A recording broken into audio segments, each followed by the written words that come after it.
All right, I don't know what to read. Let me think. Go ahead, read some. All right, I'm just going to read a very small part of one thing called The Magic. This is the one that I wrote after reading Huncke's thing called The Magician. Okay, but I had a story that I really wanted to read. But okay, wait. I don't know. I think you wrote that idea. I don't even know if this means anything, but it's That's just... an idea. Irving Rosenthal, he wrote something like that too. Yeah? Got magic? Yeah, it's called The Sheepers. You ever see that? Yes. Oh, I would like to see it. Okay. Part 1. I first became aware of real magic when I learned of nights with low-hanging clouds. Red nights, delicately boned, draped in thin trails of smoke, liquid, moving, wrapping their fingers around the cemetery in my backyard, protecting it from the rest of the world and all of time. The hour a mystery, a matter of guessing, the moon on another side of the sky from where it would normally be found. The wind had turned black like a crow's wing, and hard as if carved of wood, its whittled feathers scraping against the starkness. No stars, save for some far-away particles that appeared as small bits of broken eggshells. Basically, there was not even enough light to tell that the tombstones were white. The ground was no color, just dark, and only scent betrayed that the matter beneath my feet was earth, rich and damp. The wetness collecting on my skin, shining, made my outline visible. Like a squirrel on the highway, I moved quickly, then stopped and looked, never knowing when trouble might come roaring. My weight crushed against the road as I sink into the tar, up to my neck, over my head, and it makes me wonder, would that count as drowning? I know, some sacrifice is always necessary and has to be made, at least promised, and those promises kept. That is the first law of magic. It's a cold-blooded deal, an eye for an eye, but easily measured and simple to keep track of. However, I do not conclude that this would justify the giving of usefulness to waste, food to spoilage, energy to the repetition of thoughtless words and meaningless superstitious gestures. Nor do I believe that one could be tricked into donations. The act must be truly comprehended, the gift freely given, or it would not be sanctified. Not a second thought of doubt tolerated, because after all is said and done, it's only a fair exchange that ain't no robbery. No self-respecting God would stand idly by as gifts of grain and the best from the garden were set aflame. This ceremony then used as an excuse for savage dancing and wanton sex. It would not be permitted. The Almighty would raise his thunderous voice in protest. I'm sure of it. He'd say, "Sacrifice? You call this a sacrifice?" He would not accept as a present the hysteria of terrified and screaming piglets, to witness pleased as the babies are torn from their mothers and slaughtered. I know what he'd say. He'd say, "If you want to give me blood, you fools, then cut off your own goddamn fingers." And I'll tell you what I say. I call them cowards, and I think it might behoove them to remember that in the world of magic, intentions count far more than deeds, and the means is the end. Good. That's good. You like it? I'll read that to the Pope. This is about Huncke, this part.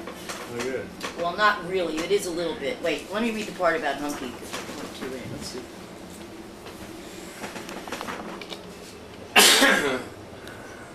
Oh, shit. Where's part 3?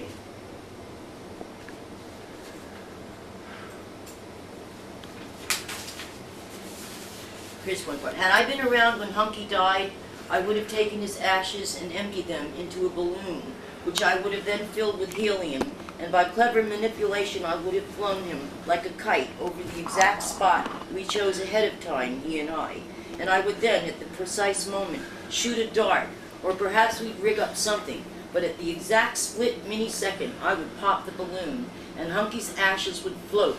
They would be carried by the summer breeze. They would land on the tops of the plushest trees in this city, trees that will be sure to be there hundreds of years from now, excepting a world war or some catastrophe like that. Otherwise, there he'll stay, safe with all the other self-respecting citizens in a little marble grave, in the little tiny graveyard, a national landmark, New York's first marble cemetery. And I, on my roof, during summer and spring and early autumn nights, I would write of the magic, and how Huncke had finally crossed over, and how people remembered him fondly after all, forgiving him finally for his misfortunes. This is part 3. It has always been a regret of mine that I was denied Huncke. Several things, my own stupidity and bad timing included, got in the way. As I read The Magician, I am nearly brought to tears, but this has happened more than once. Jerry and Tim have lost patience with my desperate phone calls, as I discover little surprises, wonders about Huncke, and now I have found a very disturbing story in his book, one of such genius, such crystal clear beauty, like frozen lace impressions in the air, invisible decals, icy imprints that melt into puddles of vivid color. How easily Huncke did it. He beat me to it. He knew and successfully wrote about the magic. Not just any magic, mind you. It was howling dog magic, train yard angel magic. I can almost see it through his kaleidoscope eyes. The black tar city roofs with creaky stairs leading down to the crumbling cement backyard, sleepy weeds poking through, the soot-darkened trees of Times Square black against the cool orange morning light. How well he knew the way, making it more and more a regret of mine that I was denied knowing this man. Would he have been selfish and tried to con me out of my last dime? I think not. I was in his presence many times, laden with gifts, brimming with jewels and fine art, and he never once tried to separate me from my belongings. And besides, from what I heard, Huncke only robbed people who could afford it, and he did it like a friend. That is, he never took everything, just a little here and there, as many times as you'd allow.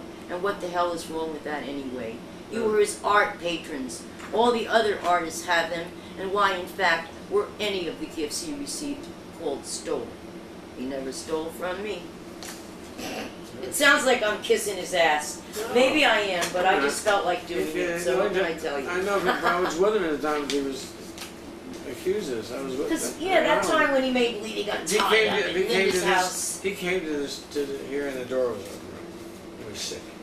He would take something. He would take something. Yes, That's all and I understand. I understand why he would too. Right? Okay, here's the one I want to read. This is a story. This is my new kind of stories. This is called Hormones, and this is called The Little Chinese Man. Oh, don't read this one now. It all began on Walker Street, way downer than downtown, in Loho, beneath this huge and crumbling building where my friend was renting office space from which to sell his wares. Marijuana. Good marijuana. All kinds of it. Ordered by phone and delivered right to your door. Yeah. This would be Micky the Pope I speak of, the founder of Dial-A-Joint, and a regular fixture at every Halloween parade, wearing his outrageous costumes, the self-proclaimed Pope of Pot. To be honest, it wasn't until I got to know Micky better that I had any faith in him at all. That's when it became apparent to me that he was sincere. He meant what he said, and he was willing to go to jail over it. He firmly believed that people had the right to make their own decisions about smoking pot.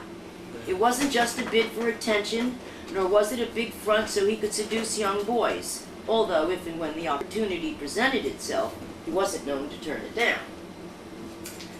I can't say whether Micky was a devil or an angel, besides which I'm not here to judge the man, although God knows he showed me the mean side of his ass a few times.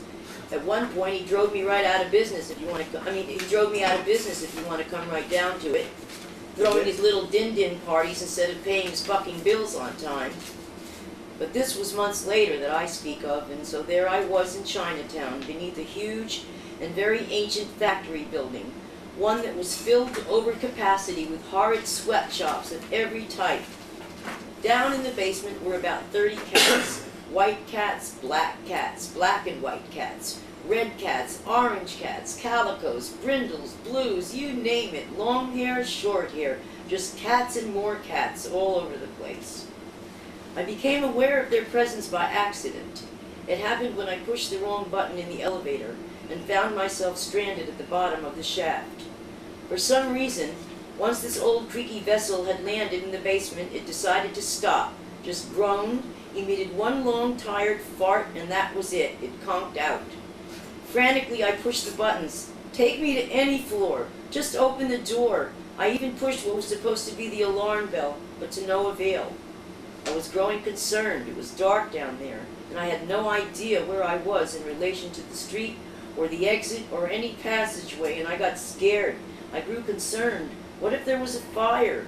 What if there were rats, monsters, strange oriental demons? What if there were slave traders at the bottom of this pit? I screamed. No answer. I screamed.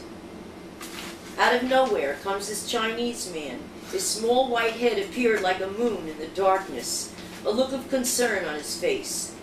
I was overjoyed to see him, just the sweetest fellow you'd ever want to meet. He never stopped smiling, the most good-natured person I'd encountered in a while. He was apparently some sort of caretaker, which included the feeding of the cats. The cats, too, simply appeared out of the darkness. As soon as the little man showed up, there they were, they too overjoyed to see him. They began curling their lithe, or however you say it, and suave bodies all over his legs, rubbing against him and purring madly, chirping and meowing, abuzz with grateful energy. It was a touching scene, and although he did not speak English very well, I and this little man communicated on another wordless level. We communicated around our nationalities and above old and unforgiven wars. It was through our eyes and not our mouths that we knew each other. I had gone to Walker Street to try to get some money from Micky. After all, I was the one who had set him back up in business when no one else would touch him. He'd just gotten out of jail, but instead of maintaining a low profile, he continued in his usual fashion as the spokesman for the legalization of marijuana. And it was commendable what he was doing, but it was also suicidal, going on television and bragging, claiming how he would never stop selling pot. And so that was why most dealers were afraid to go near Micky. True, it was brave of him to have the courage of his convictions, to put his money where his mouth was, but it was a problem. It drew attention and police. I'm not going to try and pass it off as some favor on my part that I deigned to do business with Micky. It was simply that he was my first real customer. But I did put my balls on the line for the man, and now that the tables were turned, he was not reciprocating. What to do, what to do. I had spent my last $4 just getting there, and all he would give me was 10, not enough to get home and buy some dope. It was raining, and I had on these flimsy shoes. I was dope freezing. I mean, it was a desperate situation. And then to top it all off, I had landed in the basement of this old decrepit building. Perhaps next thing you know, I would be attacked by weird animals of some sort, and no one would even know what had become of me. Like I said, though, I didn't stay scared long. My little Chinese friend came out of nowhere and saved me. Since, however, he had come to do this chore, that is, feed the cats, who were quite hungry and happy to see him, I thought it was the least I could do to wait patiently and in good humor. And so I did.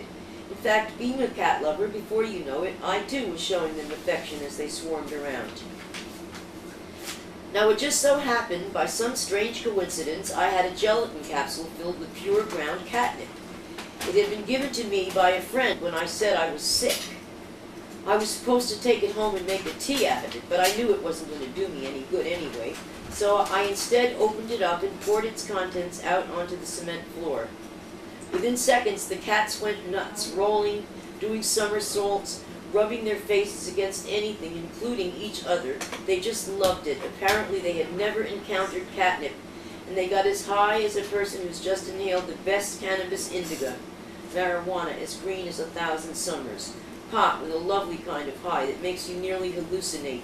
And there was no question, this catnip had the little pussies space-eyed and drooling. They were tripped out, and so the little Chinese man grew concerned. His gentle brow furrowed, wrinkled with worries. He asked me anxiously, "They no sick, no? They no make sick?" I answered him, "No, Poppy, this good. They love it. This special for cat. No for people. Yes, for cat." I have this terrible habit. I embarrass myself all the time by speaking with a phony accent, pidgin English, whenever I encounter someone from another country. But unless I pay strict attention, I always do it. It just happens naturally, and so... Oh, beauty! Yeah, beauty. Oh, look at the baby! Beauty. She must be keeping the bedroom. She just wanted to go out. No, don't let her near that window, She'll dear, go right no. What a beauty! Yeah, She's that's Hillary's upset, cat. though. She's very upset. That's Hillary's cat. Well, because she's in a new environment. She's afraid Cats Hillary's don't not- like to be in a new environment. Oh, yeah? No, they don't like anything to happen that hasn't already happened. There you go. That, it's not always possible, but yeah, that's the way they are. Yeah, you need to close that. That cat. Now, it just so happened by some strange coincidence, I had a gelatin capsule filled with pure ground catnip. It had been given to me by a friend when I said I was sick. I was supposed to take it home and make a tea out of it, but I knew it wasn't going to do me any good anyway, so I instead opened it up and poured its contents out on the cement floor. Within seconds, the cats went nuts, rolling and doing somersaults, rubbing their faces against anything, including each other. They just loved it. Apparently, they had never encountered catnip, and they got as high as a person who's just inhaled the best cannabis indica. Marijuana as green as 1,000 summers. Pot with a lovely kind of high that makes you nearly hallucinate. Oh, I said that part. I have this terrible habit. I embarrass myself all the time by speaking with a phony accent, pidgin English, whenever I encounter someone from another country. But unless I pay strict attention, I always do it. It just happens naturally, and so if one were to be technical, one couldn't really refer to it as an affectation or attribute this to pretentiousness on my part. However, it is certainly not politically correct, and I do wish I didn't do it, but I do. So anyway, I'd gone to Micky's to beg for cash. In fact, I felt he owed it to me. However, I had no gun, so a loan is how I put it. But $10 was all he would part with. Well, to be frank, although I felt like telling him off, I was sick, in withdrawals, and I needed that money bad, so I swallowed my pride and accepted it. I had no idea what I was going to do, and now on top of everything else, I found myself stuck in the bowels of Chinatown, dope sick, nearly broke, and very unhappy. But life is funny, and so not even 5 minutes later, there I sat, sickness forgotten momentarily, just buzzing with love in the center of a colony of drooling cats. Just then I got a chill, simultaneously sneezing, which in turn caused my eyes to water, which in turn caused me to yawn repeatedly. All obvious symptoms of being dope sick. Yes. As soon as I did that, the kind but slightly vacant look left this little man's eyes. It no longer mattered that he did not speak my language, because you see, all of a sudden, he did speak my language. He knew exactly what was wrong with me, and he knew what to do about it, too. Not only that, but miracle of miracles, he had the remedy right there in his pocket. This innocent-looking Chinese man was a junkie just like me. No one truly knows the value of something until they're in desperate need of it, and where they believe it is impossible to find. Then they will recognize it as the precious jewel it is, and he had it. This man had what I needed when I needed it. What more could anyone ask for? He looked deep in my eyes, searching my face as he cupped my chin in his hand. With a quizzical expression, he grunted, simultaneously wiping his nose. Huh? He did it several times before I caught on, grunting, swiping his nose, dabbing his eyes. But when he yawned, that was when I truly put two and two together and understand that this charade was to let me know he recognized my symptoms. The violent cross on the T, I became a true believer and 100% positive when he tapped his arm right inside the elbow. Now for sure I knew exactly what he meant. He was asking me if I used needles. I nodded yes, and so right then and there he placed his finger over his lip and then mine. I went to answer him out loud to say okay, but he stopped me and again took his finger and placed it first to his own lips, then to mine. He wanted me to get it. Absolutely, there had to be total silence. I placed my whole hand over my mouth and nodded in agreement to let him know I comprehended the gravity of the situation. With no word spoken, we began our journey. Through long winding tunnels and totally black hallways that went on forever, he led me. Him walking first and me following closely, holding his arm, trusting him with my life, with no light to guide us but the glint in his eye. After what seemed like forever, we arrived at the end of one of those walkways and came to a locked little room for which he had the key. He opened it and went inside, beckoning for me to follow. I did, and as we entered, he first shut the door, then pulled the chain to a light fixture overhead, a naked bulb hanging. Without going into gory detail, let it suffice to say that he gave me a shot of some of the best dope I ever had in my fucking life.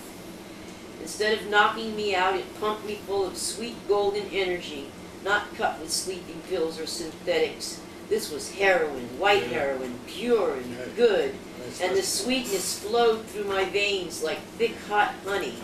It erupted in my stomach, spreading to my arms and legs, taking the aches out of my body, the nausea from my belly, the thickness from my throat.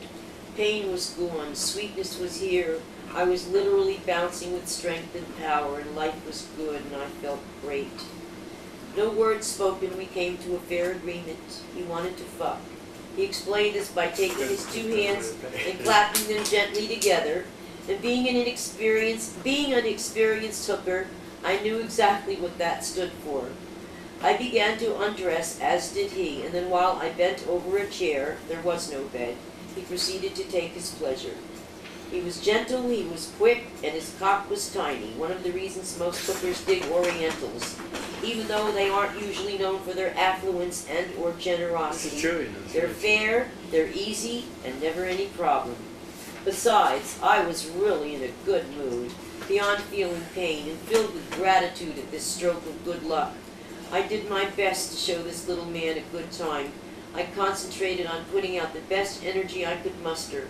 Like I said, he was quick, but not so quick that I couldn't feel him building to his finish. As he held his breath and clenched his muscles, squeezing his ass cheeks into iron fists, he spoke the only English words I heard come out of his mouth, other than when he questioned me regarding the catnip. He was primitive but right on target. As his orgasm reared its mighty head, he exclaimed with each thrust, louder and louder, "God make stick, God make whole, whole eat stick." That's true. When I hear people tossing around that old cliche about how hookers hate men, I smile deep in my belly, and I remember that little old Chinese man, and I think to myself, what's to hate? You know, he was so cute. You should have seen him. You're right. You know, I think I know one of the persons who had a Chinese trick that they went to China. Really? I only saw him that once. Yeah. I never saw him again. Never saw him again. But you know, he used to go to China. Dave Simon used to. At one point, he was copying. Dave who? He was copying in Chinatown. Dave who? Dave Simon. Simon. Friend of I know Jimmy that. Porter. He, for a period of 2 or 3 years, he copped in Chinatown. Yeah, I know that name. And he was lucky then. He had a good connection. He did. He had to be really cool to be able to get that connection. Yeah. This is the little green fairy. You ever get a chance to give Frank a What's report? American Star? Thank you. I'm looking to see, wait, I think I slipped the middle part of this about Huncke. Okay, here, let me read this real quick. This is part 2 of the match. Had I known Huncke, we would have had duels to the verbal death to see who could best explain the unexplainable to the other's liking. Huncke would have appreciated the graveyard, the little marble sanctuary out my back window, so plush and brightly lit a scene. Even at 3 a.m. there are patches of it, a result of this street lamp or that, fooling the birds. They get confused and often begin to sing at 3 in the morning, mind you, lending a surrealistic music to the already strange sight. How many times did it warm my lonely eyes when it was brighter outside in my summer bedroom? Freed from my fear of darkness, I might then open the curtain and breathe deeply, savoring the magic in the air, seasoned by summer musk and fireflies and secrets, fairies that winked and smiled and promised things would soon be better. Relaxed, I could easily drift off, all while the sounds of undisturbed crickets, a sure sign of safety, lulled me to sleep. It would have saddened him, Huncke that is, to have witnessed, as this little patch of sanctifying ground, ancient and genuine, was...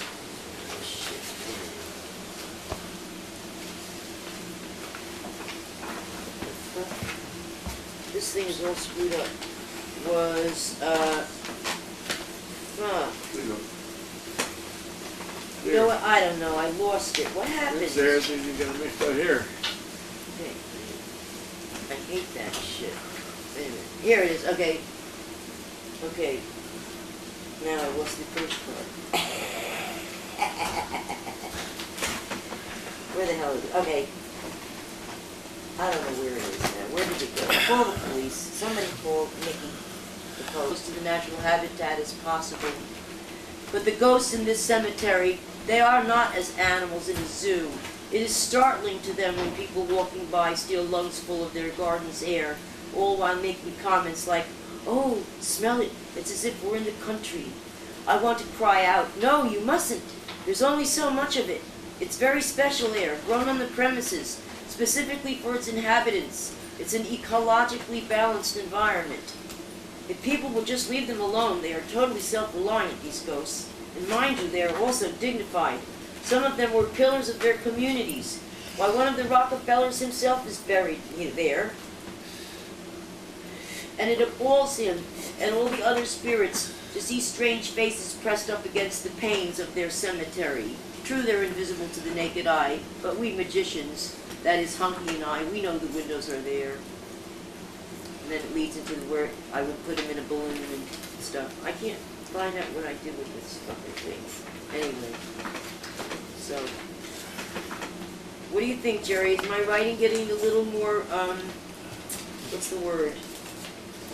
Is it a little bit more, you see any change at all from when I first started writing, or don't you see it, or what? Yeah. The story you wrote about meeting a little China, great story. Did you like that? Yeah. Good, thank you. Good. Next time I gotta bring cabaret. That's one time I was arrested and they took me to jail. I was so sick and loaded on speed, facing maybe 1 to 3 days Not a in good the thing system. to, And all of a sudden, this little man comes on television at 7 o'clock in the fucking morning singing "Life is a Cabaret." And I don't even like show tunes, but for like 2.5 minutes I forgot where I was. This little guy was really captivating. He just caught my attention. I mean, I was handcuffed to a fucking bench in 9th Precinct and I forgot.